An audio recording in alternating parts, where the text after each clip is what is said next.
ሁለተኛው ሲቀር እኔም ሲያቅተኝ ሴትዮይቱም ታማ በላይ ሲሆን በታክሲ ወስደው ጣሉኝ እዛ መስተሽፋ። ያ ልጁን ይዘሽ ነው ያንኛውን? ሙቷል እንደ ሲወለድ?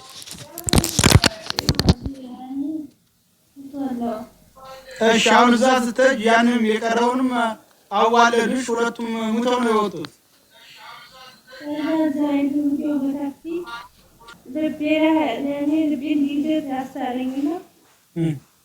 እዛ መረመሩኝ ድጋሚ ሲመረምሩኝ ልብሽ ላይ የመተንፈስ ችግር አለብሽ አለኝ። መቼ ነው እንደዛ አለሽ? እዛው እኔ ማለት ነው። ባለቤት ጠይቆሽ አያውቅም? ገና አዲስ እርጉዝ እንደቀረብሽ መሰለኝ የተለያያችሁት። አዲስ እርጉዝ እንደቀረብሽ ወይም ደግሞ እርጉዝ መሆንሽን በቅጡ የሚያውቅ አይመስለኝም ስትለያዩ። እኔ እንደሰማሁት ምክንያት ምንድን ነው? ማስረዳት የፈራችሁ ምንድን ነው? እውነቱን ትክክለኛ ተቀምጣ በአግባብ ህዝብ ፊት ቀርባ እርዳታ አላችሁኝ። ከኔ ማምሻ ያመሰበስባል ልጅቷ አፍራ ነው። እኔ ለመናገር ወላሂ ልጅቷ አፍራ ነው። የመጀመሪያ ውጡ ስላልሆነ አፍራ እሷ እኮ አሁን መረዳቱንም ፈልገው ጠልታው መረዳቱንም ጠልታው ሳይሆን ግን አንቺ ደግሞ ይሄ ሁሉ ነገር ዙሮ ታውቀሻል ማለት ነው። ብዙ በውስጥ ያወቁሻሉ። ለምን ነው የምትደበቂው? የኢትዮጵያ አካውንት ስጪ፣ የለኝም አባቴ ይበላብኛል፣ እንትን ስጪ፣ እንደዚህ ነው። እንደዚህ ከሆነ ደግሞ ሰው ብዙ ነገር ይጠራጠራል። እሷ ምንድነው ችግሯ? ሰያው በቃ አሁን ሰው ያላወቃት መስሏታል። አሁን በሷ ቤት ስሟን መደበቋ ነው። መጀመሪያ ነበር መጠንቀቅ። ይሄ ነገር ሳይደርስብሽ ነበር እንጂ መጠንቀቅ አሁን አይደለም። አሁን ላለች ችግር ተጋፍጠሽ ችግርሽን መዋጣት ነው። ጎበዝ ተሆንሽ ማለት ነው። ይሄንን ስምሽን መደበቅ ተፈለሽ፣ ክብርሽን መጠበቅ ተፈለሽ መጀመሪያ ነበር መደበቅ መሰተር። አሁን ግን ካላስ ብዙ ሰው አውቆሻል። በውስጥ ያላወቁ መስሎሽ እንዲሆነ ይሄ ደግሞ ካላስ በማንኛውም ሴት ላይ የሚፈጠር ነገር ነው። ተጋፍጠሽ ችግርሽን ማለት ተፈለሽ እንድናሳክምሽ ከፈለሽ አሁንም ፊት ለፊት ወጪ እንርዳሽ ማለት ነው። እንዴት እንዲያበጠ ሆኖ እስኪ እንዴት እንዲያበጠ አሁን ይሄ የሚደበቅ ነገር የለ አይደለም። በጣም በቃ አታምጣስቡ በላይ ነው። እስኪ ፈለጋችሁ አጥቶ ከተራሱ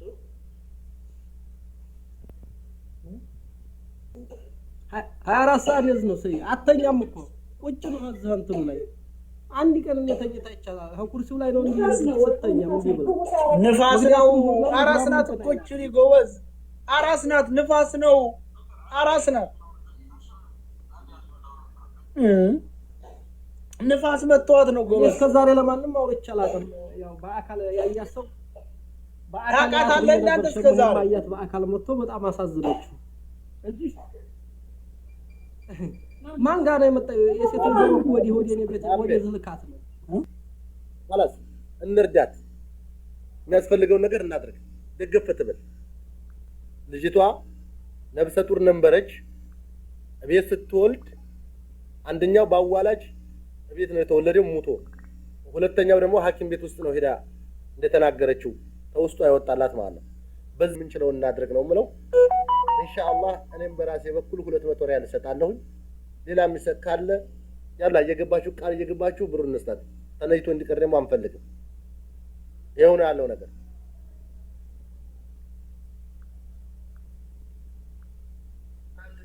ቀጣይ ሰው አስገቡ።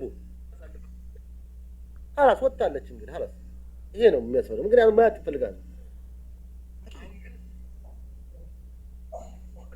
ሰው አስገቡ ማለት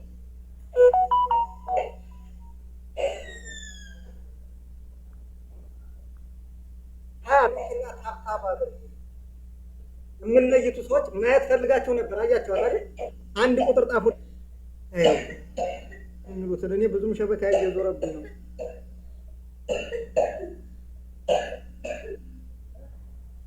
ወይ የምንለይቱ ቶሎ ተናገሩ። ታብታብና ኮምብሊንግ አድርጉ። ሌሎቻችሁ ያላ ታብታብ ኮምብሊንግ ሼር አድርጉ። ታብታብ ኮምብሊንግ ሼር ቁጭ አትበሉ ባላ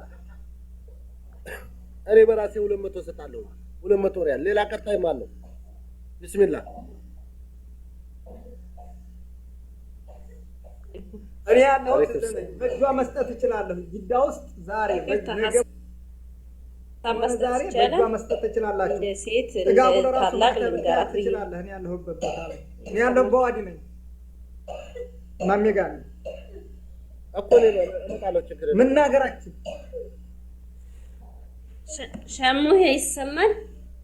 አረ ሙከየፍ ዝግ ነው። ይኸው ተመጣን ጀምሮ አንድ ሙከየፍ በመየ እሱማ አትወድም ሙከየፍ ጭራሽ። ሸሙ ሰላም አለይኩም ይሰማል። ዋሌኩም ሰላም። አሁን ወደ ልጅ ነው خلاص። ልጅቱ አልወጣም ብላ ነበር። አሁን ወጣለች።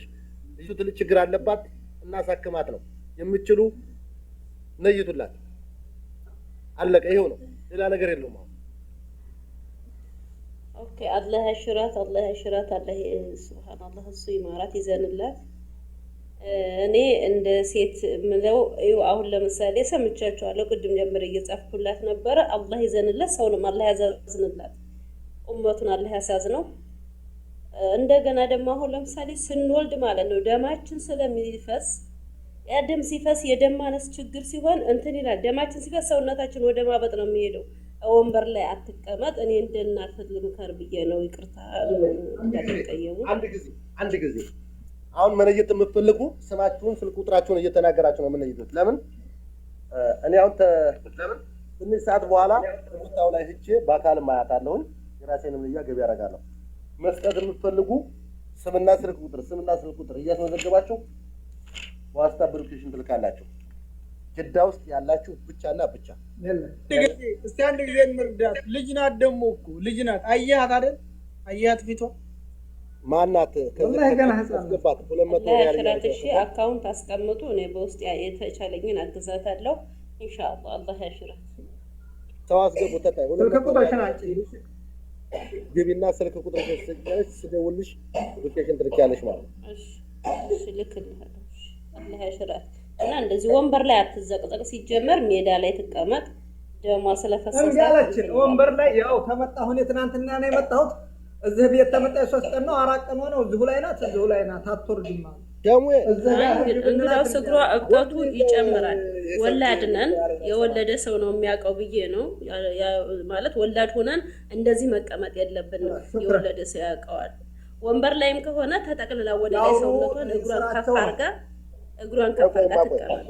አንድ ጊዜ ሙሉ ስልጣን አስገቢልን። ሰው ሹክራና መሰግናለን። አወራ አልፈልግም። የምፈልገው አሁን እኔ የሚነይቱ ሰዎችን ታስገቢልን። ይሄንን ጻፊ ማዋጭ አንዳንድ ቁጥር እንጻፉ። የምትነይቱ አንዳንድ ቁጥር ገስት በጣም ብዙ ሰው ነው ያለው። ከዛ ስልክ ቁጥር ፈልጋለሁ። ስልክ ቁጥር አንዳንድ ቁጥር እንጻፉ ላስገባችሁ። ስልክ ቁጥር የት ነው? ሻይ አበቃውን ነው የምትነይቱ አንድ ቁጥር። ውሃ ጠጭ። በቃ ገደም ውሃ ትጠጣ። አይዞሽ። ወላሂ ወጥቶ ብላል ሞት ነው። ያው ስራቸው ነው። ወይ ውረድ ወይ ተናገር። ሴት ነች። ገና እየገቡ ነው። ከመሐመድ ቆይ ሰላም አለይኩም ወራህመቱላሂ ወበረካቱ። ወአለይኩም ሰላም ወራህመቱላሂ ወበረካቱ። ኢብራሂም ሀቢቢ ያኔ 100 ብር ላይ ይቻላል መውሰድ ይችላል። መውሰድ ትችላላችሁ። አይደለም አዳምጠኝ። እንደውም ጥሩ እንኳን መጣ። አሁን እዚህ ቁጭ በልና የሚነዩት ሰዎችን እየዞረ ቁጭ ብለህ ትቀበላለህ። አራት ነው። ጅዳ ያላችሁ ደግሞ ሾርባ የሚጠጣ ነገር ምናምን ይዛችሁላት ሂዱ። ምንም አትበላም። ወላሂ እንጀራ መጣላት ትናንትና ተገዝቶ አበላም። ይኸው አለ። ይኸው እንጀራው ዘጋ ታገኝ። ይኸው አበላም። እህል የሚባል የለም። ብቻ ነው መሳል ነው። ማሬ ምግብ ጨክነ በምን ትብላ? አበላም ማትበሉ እንድትበላ አስከ ያኔ ተቆጣ ነው ትገላን። በቃ ችክ ስንላቸው ታዋት ሸማመድ ያሟት ነው አቡ ነይቱላት። 5ም 10ም ለሷ መድኃኒት ነው። ምንድነው ለምትሉ እህታችን መንታ ልጆችን ውስጧ ጠፍተው ጉዳት ላይ ነው ያለችው። ውስጧ ነው የጠፉት። አንዱ ቤት ነው ባዋላጅ የወጣው፣ አንዱ ደግሞ ሐኪም ቤት ነው የወጣው። በዛ ምክንያት እንግዲህ ንፋስ መጥቷት ይሆን በጣም እግሯ ተመጠን በላይ አብጧል። ልቧ ለሰከንድ ረፍት የለውም፣ ያስላታል። ይችን የምታዋት እህታችን ናት። ሁለት መንታ ልጆችን ነው ውስጡ አይጠፉባት። አንደኛው ቤት ውስጥ ነው፣ አንደኛው ደግሞ ሐኪም ቤት ነው። ሁለቱም ነው። ለዚህ ነው ትውጣ ህዝቡ እንዲያምን ህዝቡ እንዲያግዝ ያልኩት ለዚህ ነው። ሌላ ነገር